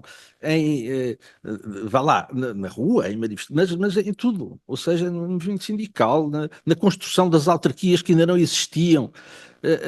Havia coisas extraordinárias, que hoje nos parece do outro mundo, que era como as autarquias, houve o afastamento dos autarcas, assim chamados, que tinham sido nomeados pelo regime anterior. Foram constituídas assim umas comissões administrativas com quem apareceu, e depois as populações faziam as obras que as autarquias não tinham condições para fazer. Portanto, havia trabalho voluntário das populações a fazer arruamentos. Portanto, o que é uma coisa extraordinária. Imagino que um presidente da Câmara que hoje fosse pedir às populações que fossem elas a fazer as obras, era capaz de não ter grande futuro na eleição seguinte. Mas havia, de facto, uma mobilização enorme das pessoas, e isso traduziu-se, de facto, no avanço de grandes transformações sociais e económicas na sociedade portuguesa, que, aliás, levou os próprios partidos atrás. É significativo que nós, quando olhamos para as linhas principais de conflito político na sociedade portuguesa, relativamente ao papel do Estado, enfim, ao posicionamento dos partidos, nós verificamos o seguinte: a seguir ao 25 de Abril, houve elementos de conflitualidade que podemos distinguir no plano partidário, mas também no plano militar. Havia várias concessões, mesmo dentro dos militares, concessões que logo no próprio dia 25 de Abril vieram ao de cima, entre aquilo que defendia o general António de Spínola, aquilo que defendia a coordenadora de movimento das Forças Armadas. Todos percebemos que havia aquilo que se chamava a esquerda militar. Mais tarde, o documento dos 9, que foi decisivo, de facto, no 25 de novembro. Havia militares mais à direita, designadamente da chamada ala spinolista. Enfim, havia certamente outros mais à direita, mas provavelmente não tão organizados. E, portanto, essa conflitualidade militar também esteve latente em todo este processo. Mas reparem que quando em março de 75 se decide a maior vaga de nacionalizações, foi a nacionalização da banca e dos seguros, na sequência da intentona de 11 de março ter falhado, até o PPD apoiou a nacionalização da banca e dos seguros, porque isso correspondia a um sentimento dominante que havia na altura. Não é por acaso que quando olhamos para a Constituição de 1976, que aliás é aprovada vários meses depois do 25 de novembro de 1975, olha-se para aquilo e diz assim, mas quem é que aprovou isto? Então, mas quem é que aprovou a reforma agrária? Mas quem é que aprovou a irreversibilidade das nacionalizações? Bom, certamente não foi só o PCP, o DP e o MDP-CDE. Não. Ou seja, na altura foi também o PS e o PPD, o PSD, já se chamava PSD nessa altura. Portanto, o que havia era, de facto, um processo em que aquelas concessões, na altura, eram dominantes na rua. Mas, mas isso é curioso. Não assinou. O CDS assinou quer a primeira, quer a segunda versão. Que, aliás, é muito curioso, as memórias do professor Freitas do Amaral explicam o dilema do CDS quanto à aprovação da primeira versão. O dilema que teve, que compreendemos, porque depois, aliás, até votou contra a própria Constituição. Mas é curioso o seguinte, de facto, há as duas versões, ou seja, a primeira versão antes do 25 de novembro de 75 e a segunda versão, que depois do 25 de novembro de 75 os militares decidiram reabrir, não é, o conteúdo do Pacto MFA-Partidos e reconfigurá-lo, mas eu diria, porque discutiu-se muito sobre o 25 de novembro e tal, eu acho que houve muito nevoeiro nesta conversa que houve nos últimos meses sobre o 25 de novembro, muita poeira no ar, mas repare-se o seguinte, o 25 de novembro teve consequências fundamentalmente no plano da correlação de forças a nível militar. Há, de facto, uma alteração com aquilo que podemos chamar, o afastamento da chamada esquerda militar. Disse há pouco o Dr. Fernando Negrão é justíssimo, quer dizer, houve na altura uma grande consciência do que é que estava em causa, não é? E houve também, para além da altura termos políticos dos partidos com grande sentido de responsabilidade, mas também a nível militar, designadamente o coronel, que era coronel na altura, Melo Antunes, teve ali um papel muito importante, o general Ramalhianes, o general Costa Gomes, e portanto houve ali um grande sentido de responsabilidade da parte de pessoas com muitas responsabilidades, e se verificarmos bem, deu-se o 25 de novembro de 75 sem que houvesse qualquer alteração de governo. Ou seja, o governo, porquê? Porque a nível das Forças Armadas já tinha havido uma alteração muito significativa da correlação de forças na Assembleia do MFA de setembro, em Tancos, onde é afastado o general Vasconcelos, que é substituído pelo almirante Pinheiro de Azevedo. E aí já há uma alteração significativa, se bem que se mantém a coligação governamental, ou seja, os governos provisórios, com a participação do PS, do PSD e do PCP, permaneceu, depois de setembro, no governo de Pinheiro de Azevedo, e prossegue depois do 25 de novembro de 75. E se perguntarem a algum dirigente do PCP quando é que acha que começou o processo, aquilo que o PCP chama o processo contra-revolucionário, provavelmente ficarão surpreendidos com a resposta. Porque não é no 25 de novembro de 75. É com o primeiro governo provisório de Mário Soares em 1976. Porque é aí que se aprova a legislação contra a reforma agrária, aquela chamada Lei Barreto, E se formos ver, a irreversibilidade das nacionalizações desaparece na revisão constitucional de 1989. Ou seja, o processo de privatizações começa em 1989. E mais, se pensarmos, já agora eu estou quase a concluir, é muito interessante o processo que se segue depois da aprovação da Constituição. Há uma conflitualidade em torno da revisão constitucional. Porque havia quem defendesse, exatamente era essa a posição assumida por Francisco Sá Carneiro, que a revisão constitucional deveria ser antecipada, desigualmente por via referendária. E isso marcou muito a conflitualidade política do final dos anos 80, em que o general Yanes, enquanto Presidente da República, eleito em 76, não aceitou, quis manter-se fiel ao que tinha sido acordado com o movimento das Forças Armadas, enquanto que o Dr. Sá Carneiro defendia que deveria haver um referendo que pudesse revogar a Constituição, e era esse o programa do general Soares Carneiro. As eleições de 1980 para a Presidência da República marcam uma diferença entre quem achava que a revisão constitucional, o general Yanes, deveria decorrer nos termos previstos na Constituição após as eleições de 1980 e quem defendesse que isso deveria ocorrer por outra via, não pela via prevista na Constituição, mas exatamente pela via referendária. Isso marcou de uma forma muito, muito contundente a vida política portuguesa, de tal maneira que só em 1989 é que o referendo passou a ter cabimento na Constituição, porque havia sempre aquela ideia de que isto do referendo pode servir para muita coisa e, portanto, há que ter muito cuidado. Portanto, eu creio que vale a pena, por isso que eu estou a referir isto, porque houve muita poeira no ar em torno do 25 de novembro, eu acho que devemos relativizar isso, porque acho que houve vários momentos muito marcantes ao longo de todo o nosso processo político, e esse é um deles, mas não tem aquela ideia de que havia uma tentativa de tomada de poder por parte do PCP, que foi derrotada em 25 de novembro, isso é uma fábula, não foi nada assim, o processo foi muito mais complexo do que esse, e não foi foi muito mais complexo, rico, do ponto de vista até dos estudiosos, de quem queira ver as coisas como elas efetivamente aconteceram e aprofundar os problemas, e no fundo eu creio é que com tudo isto, terminando, eu creio que, no fundo, o povo português tem revelado uma grande sabedoria ao longo de todo este processo. Quer dizer, é evidente que se me perguntarem se a vida que temos hoje, a democracia portuguesa,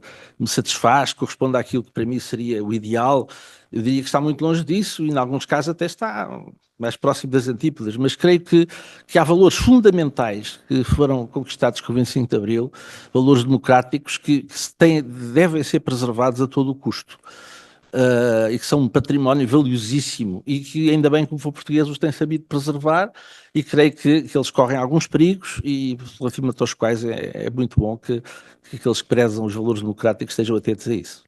Não, realmente está a ser muito interessante e é espantoso. Eu diria a forma como estes 4 homens convivem a esta mesa, considerando também o professor Manuel Monteiro, enfim, que também faz parte da mesa, é absolutamente espantosa. Eu fico com a clara convicção, com a certeza íntima, e acho que todos nós, da sua estima recíproca. Isso é absolutamente notável. E eu pegaria agora para respostas então mais breves, porque de facto também ficaríamos aqui toda a noite, isto são temas que nos interessam muito, mas pegando precisamente em algo que disse o professor António Filipe, e que pode parecer surpresa. De facto, a expressão não foi esta, mas a grande ruptura para o PCP não terá sido, ou não foi, o 25 de novembro, mas os primeiros governos constitucionais. Leia-se Mário Soares, e eu aqui queria introduzir a questão da decisão, precisamente, dos governos, do primeiro e segundo governo constitucionais de Mário Soares, da entrada na CE, ou nas comunidades europeias, concretizada em 86, porque eu perguntava-me, ainda hoje, olhando mais uma vez para os partidos representados no Parlamento, não falo de alguns que não estão representados no Parlamento, mas qual deles é que é contra a presença de Portugal na União Europeia? Nem o PCP é contra. Dir-se-á que o PCP poderá ser, não sei se concordará ou não, um partido eurocético em relação a algumas coisas, como outros. Enfim, por exemplo, o CDS, aqui há uns anos, o CDS-PP, com o professor Manuel Monteiro, mas, de facto, nenhum partido dos que estão atualmente no Parlamento advoga a saída de Portugal da União Europeia. E a questão que eu vos coloco é, passados tantos anos da decisão, do pedido de Mário Soares, e é bom recordar que na altura, enfim, houve muita gente à esquerda e à direita que não viu a entrada na CE ou nas comunidades europeias iniciais como positiva, não é? Por exemplo, a CIP não olhava para isso como nada de bom, iria prejudicar as empresas portuguesas. Bem, a verdade é que estamos em 2025 e há partidos que, com uma grande representação parlamentar na Europa, que advogam, veja-se o que se passa hoje na Alemanha, com a AfD, que possivelmente não vai ser governo, mas que advoga a saída da União Europeia, veja-se todas as tensões que existem hoje na União Europeia e no mundo a propósito daquilo que nós poderíamos chamar a questão dos valores. Faz lembrar aqui Alain Touraine, será que podemos viver juntos? A grande questão. E por isso o que eu vos coloco, a questão que vos coloco, e agora começando à minha esquerda, pelo professor Fernando Pereira Marques, que dizer da nossa presença, e quando digo nossa, portuguesa, mas nossa também dos outros Estados, dos que estão na União Europeia e dos que não estão, atendendo a que pensar qual é o caminho. A União Europeia é hoje um fator divisivo ou é ainda um fator que une os portugueses, sabendo que a maioria dos portugueses é a favor da presença de Portugal? Tentando responder o mais sucintamente possível à sua questão, eu recordava que, apesar daquelas características que todos nós, de uma maneira ou de outra, conhecemos, do Estado que foi o Estado Novo, e precisamente porque, como eu também disse há pouco na minha intervenção, as sociedades são mais complexas, por vezes se pensa ou se diz, ainda mesmo durante a vigência como presidente do Conselho de Ministros de Salazar,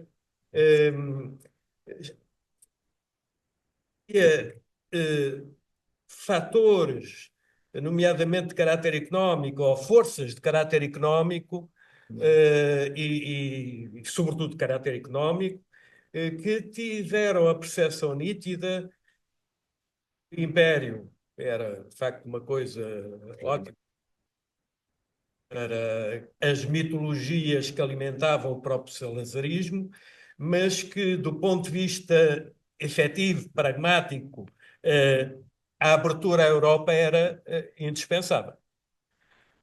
E por isso, sem que Salazar disse isso, é patente, nomeadamente nas suas reflexões que estão escritas não é aquilo, chama-se de diários, mas são de facto agendas, não é? Nos seus comentários, aquilo não se poderá mesmo chamar reflexões, que não foi com grande entusiasmo que Salazar viu a integração de Portugal na EFTA. Mas pela mesma altura, como é sabido, pela mesma altura em que a Comunidade Económica Europeia começou a ganhar contorno, ainda na sua em 57, 58, Portugal viu-se na necessidade ou na obrigatoriedade de aderir à EFTA, por razões pragmáticas de caráter económico. Portanto, a Europa é-nos indispensável. Mesmo quando ainda tínhamos colónias. As colónias acabaram por ser, digamos, um campo económico que convinha um certo tipo, como diz estou a pensar concretamente num colega meu e amigo, a determinados estratos da burguesia, se quisermos, enfim, portuguesa, mas não correspondiam às exigências e às necessidades de crescimento e desenvolvimento económico, mesmo durante o Estado Novo. E, portanto, consequentemente, o que Mário Soares, principais intervenientes no processo de integração de Portugal na Europa, como é sabido, o Tratado de Adesão foi assinado em junho de 85, mas curiosamente foi assinado, aliás, por um governo de Bloco Central, nem foi por quem até mesmo assinou literalmente foi o Jaime Gama, foi o Mário Soares, obviamente, foi o Rui Machete e Hernani Lopes. Não é? Bom, foi uma constatação pragmática de uma exigência, que também tinha a sua componente política, obviamente. Também tinha a sua componente política. O António Filipe, ao primeiro governo constitucional, como sendo, digamos, o principal agente, digamos, a contra-revolução não começou com o 25 de novembro, mas com o primeiro governo constitucional. Sim,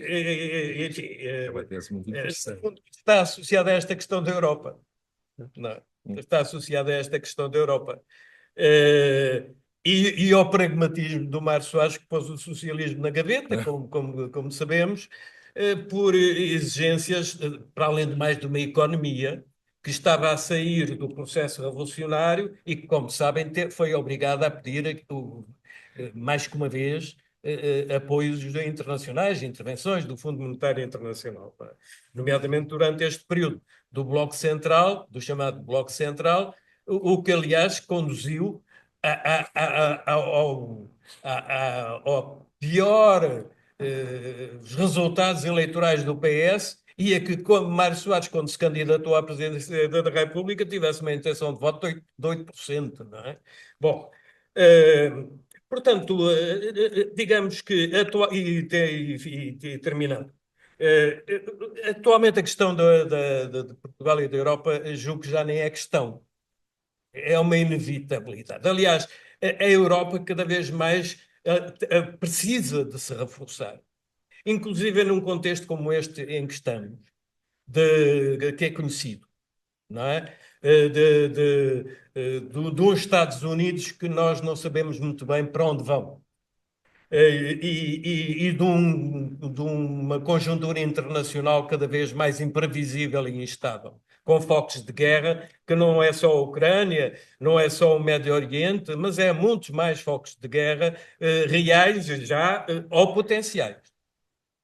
A Europa é uma inevitabilidade, é uma não questão atualmente, julgo eu, para qualquer força política, mesmo que depois, evidentemente, em relação a políticas concretas, haja divergências, como acontece com todos os partidos, em relação a aspectos concretos do processo de integração europeia.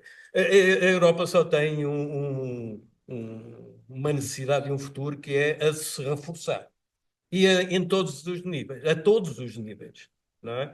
E por isso eu não sei se respondi à questão, mas também não julgo que os meus colegas e amigos do painel também terão alguma coisa a dizer, porventura mais interessante.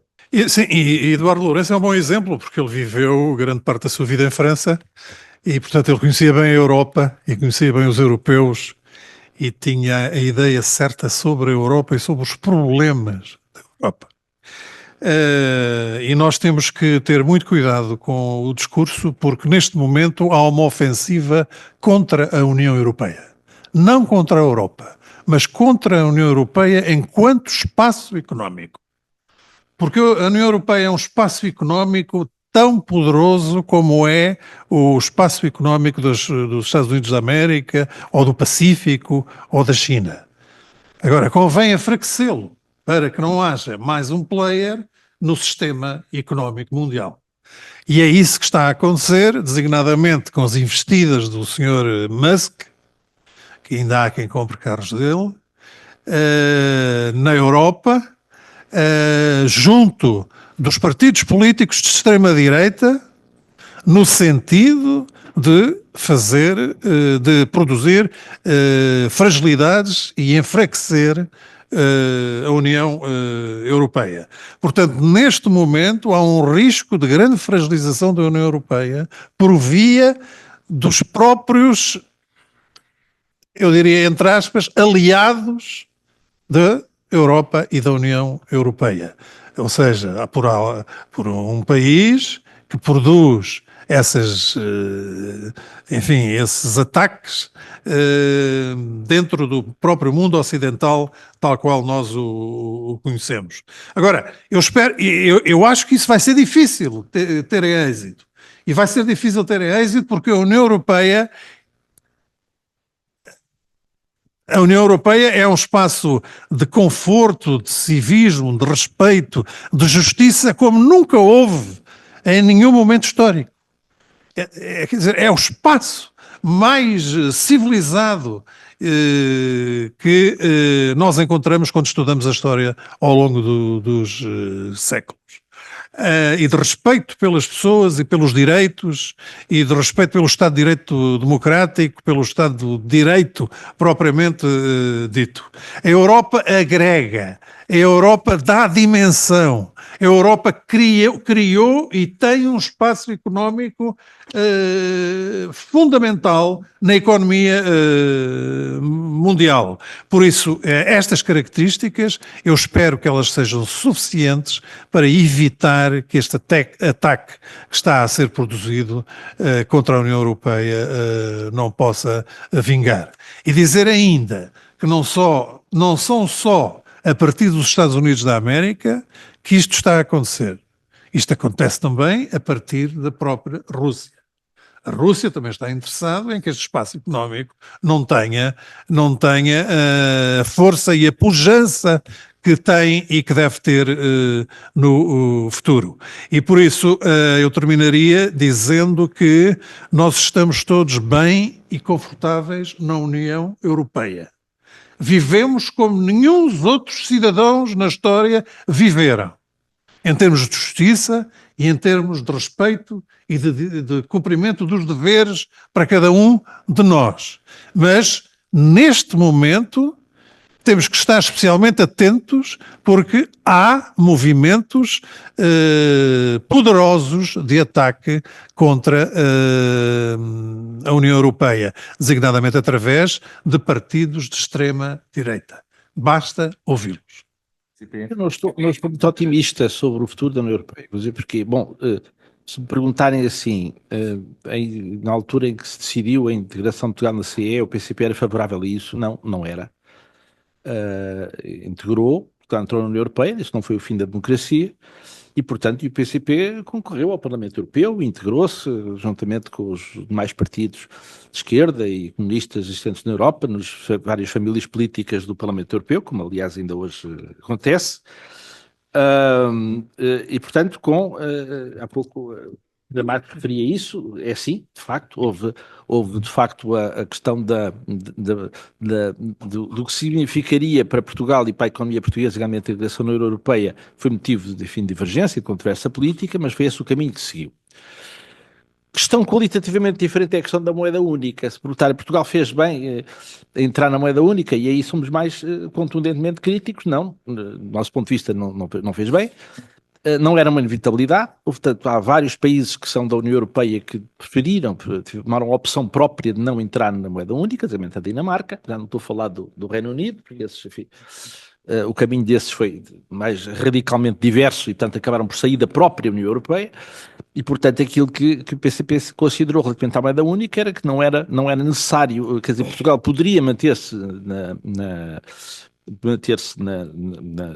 União Europeia, embora na altura não se chamasse assim, mas nas comunidades europeias, se quiser, sem necessidade de fazer parte da moeda única, considerando que, do nosso ponto de vista, isso teria consequências, dada a simetria das várias economias europeias, e dado que o modelo de moeda única estava construído muito de acordo com aquilo que era a posição alemã, e que isso não seria favorável para Portugal e para a economia portuguesa. E foi essa a nossa opinião, a melhor opinião que mantemos. Perguntar-se-á, está bem, e querem sair da moeda única? Podemos dizer, nós não sabemos sequer como é que isso se faz. Não é? Como é óbvio, quer dizer, porque uma coisa seria, por exemplo, no plano europeu, considerar-se que havia, tendo em conta, isso aliás chegou a estar em cima da mesa, não sei se lembram, quando foi o auge da crise grega e da crise das dívidas soberanas, chegou a haver quem defendesse, bem, o melhor é tirar Portugal, Espanha e tirá-los da moeda única, fazer aqui vários níveis e tal, bom, isso portanto não é ou seja, não é nada do outro mundo que no plano europeu se pudesse considerar que havia outra arquitetura monetária na União Europeia que não necessariamente é moeda única. Pronto. Portanto, agora, dizer uma saída unilateral da moeda única é uma coisa que parece impensável, porque não sabemos o que é que isso, não sabemos como é que isso fazia, ponto final, não é? Bom, agora, que este caminho seguido pela União Europeia é um caminho positivo, do nosso ponto de vista não é, e sobretudo porquê?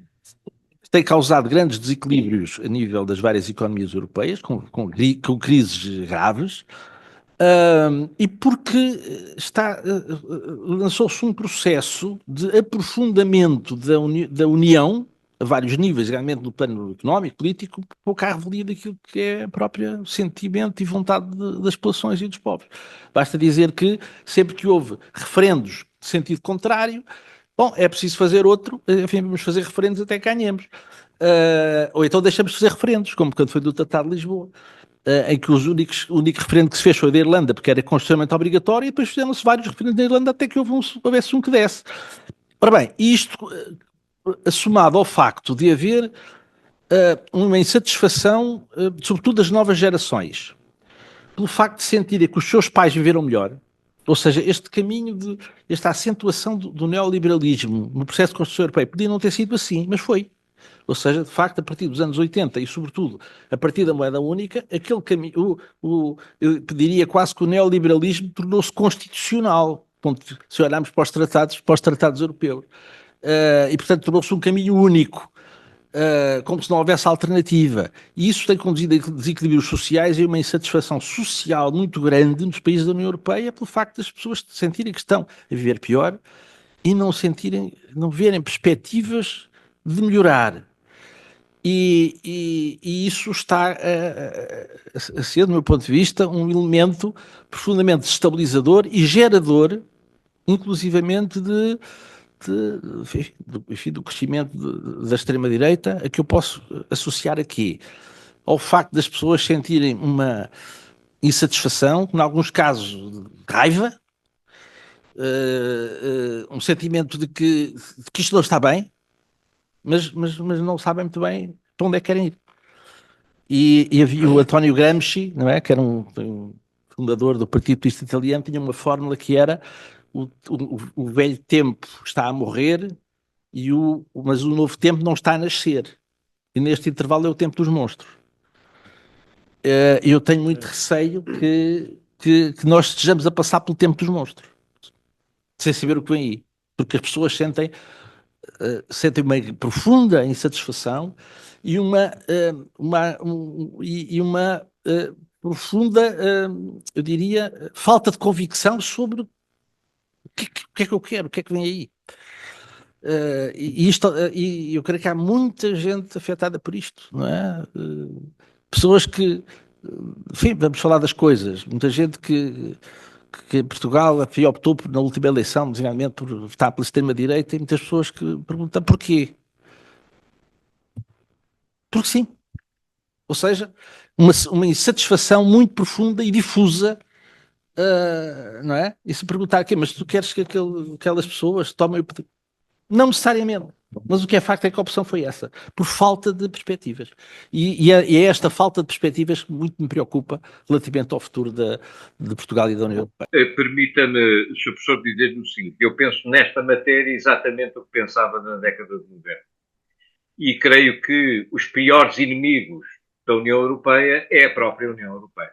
Ou seja, é evidente que há aqui vários fatores, o primeiro dos quais, nós estamos num ambiente académico e, portanto, nós habituámos no ambiente académico, muitas das vezes temos que ser mais low profile, mas permita-me aqui que faça aqui algo, coloque alguma pimenta também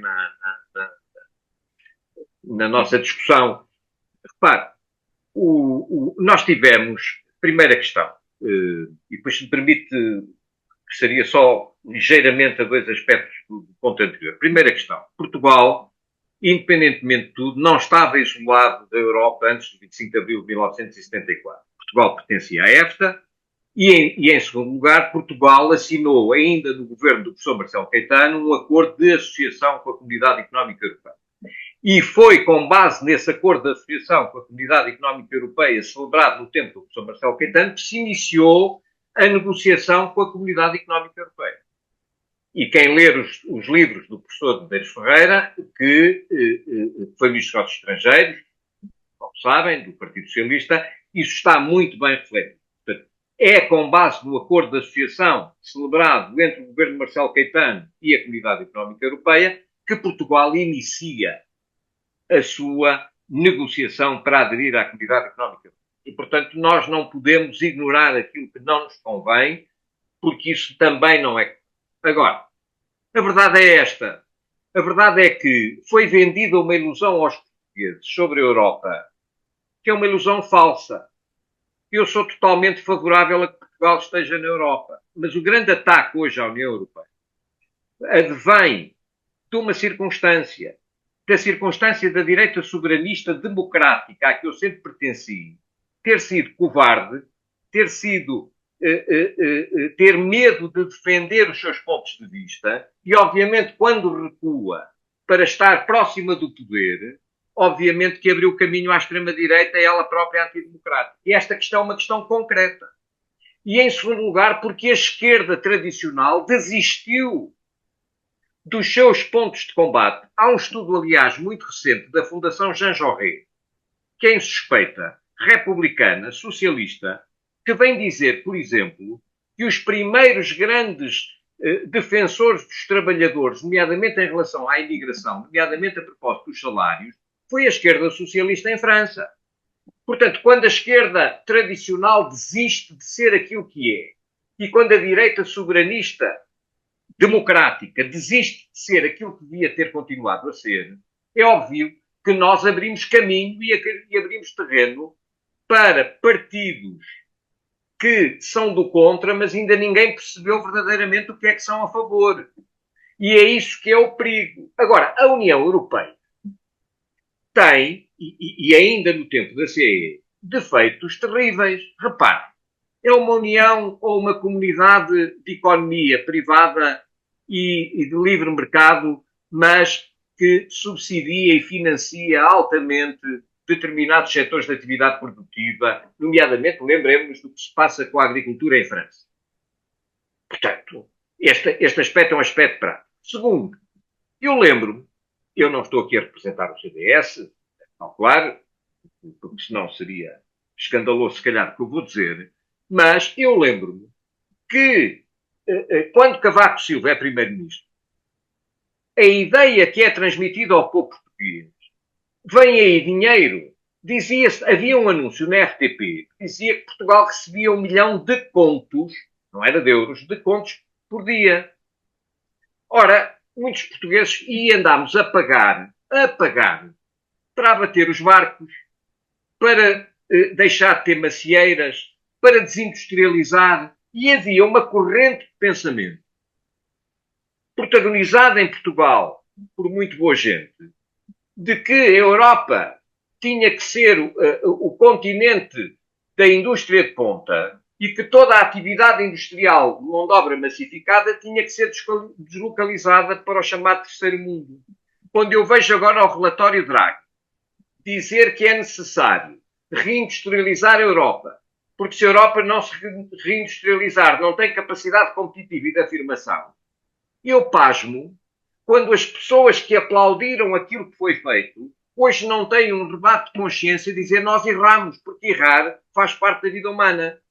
E, portanto, nós cavamos o fosso em que estamos claramente inseridos. E em Portugal, como noutros países da União Europeia, há responsáveis políticos por isso, que tentam passar pelo meio da chuva como se nada tivesse acontecido.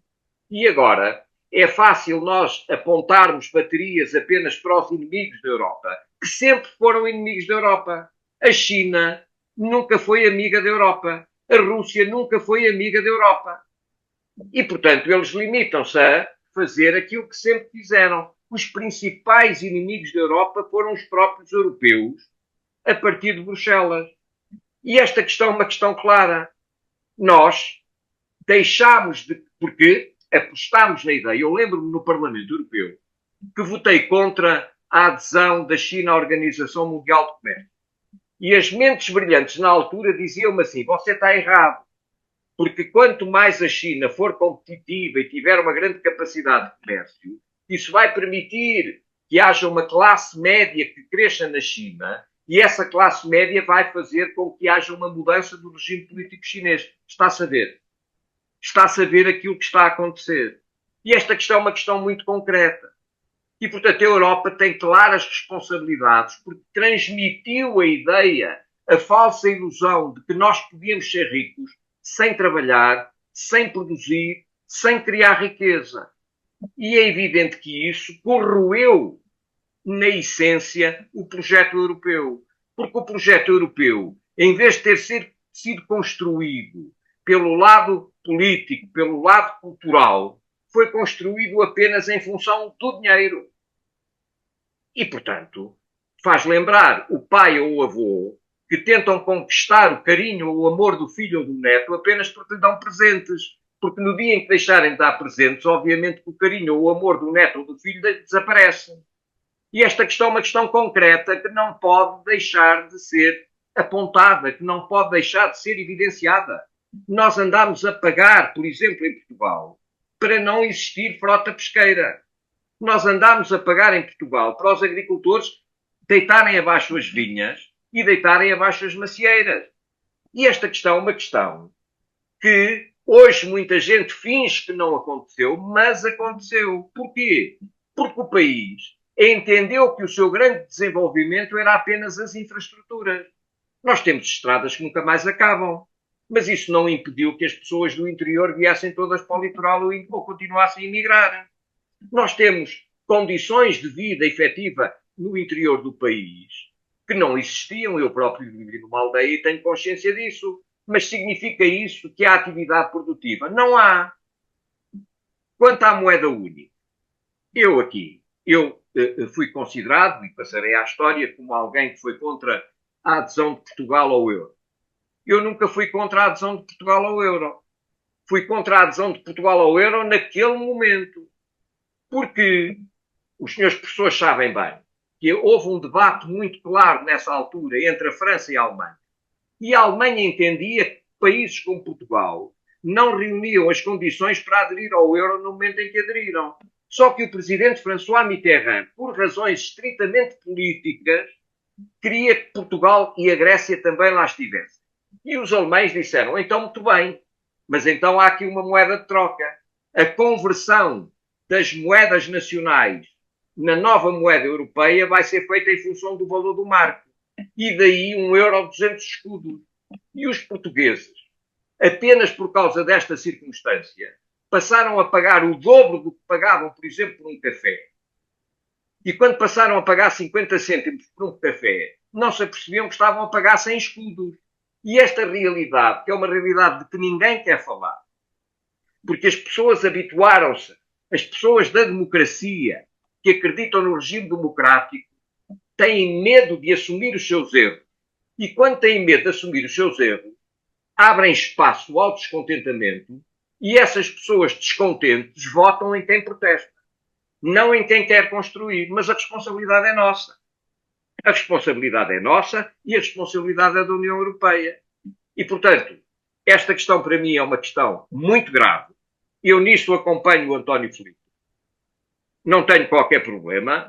O António Filipe é o que é, eu sou o que sou. O António Filipe é um comunista, eu sou uma pessoa de direita e um conservador católico. Mas isso não me impede de dizer que eu não sei o que vem aí. E tenho muito medo do que vem aí. Tenho receio do que vem aí. Com certeza que não quero que Portugal saia da União Europeia. Mas a União Europeia hoje finge que existe, mas não existe.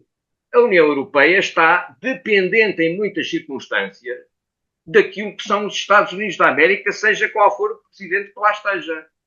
Porquê? Porque as lideranças políticas europeias nos conduziram a isto, nomeadamente as francesas. A direita conservadora francesa e gaulista, com a qual eu sempre estive ligado, teve um senhor chamado Sarkozy, que destruiu a direita gaulista e republicana francesa e que abriu caminho para que a extrema-direita se afirmasse como se tem vindo a afirmar. E esta questão é uma questão muito relevante. Não é por acaso que os primeiros votos do Sr. Le Pen pai, que morreu agora há pouco tempo, eram nos bairros onde tradicionalmente o Partido Comunista Francês tinha mais apoio. E não perceber isto, não refletir isto e querer muitas das vezes encontrar consensos totalmente absurdos é meter a cabeça na areia como avestruz e não refletir verdadeiramente sobre aquilo que temos pela frente. Para reiterar o agradecimento aos oradores, também às pessoas que estiveram aqui presentes e que estiveram a ouvir-nos do outro lado, e dizer que este foi um momento, uma sessão extraordinária e que há que repetir. Repetir significa, etimologicamente, pedir de novo.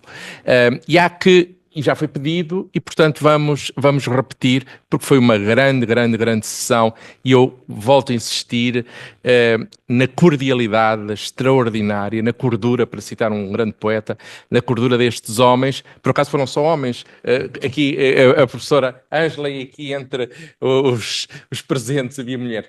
Mas, O próximo é só com mulheres.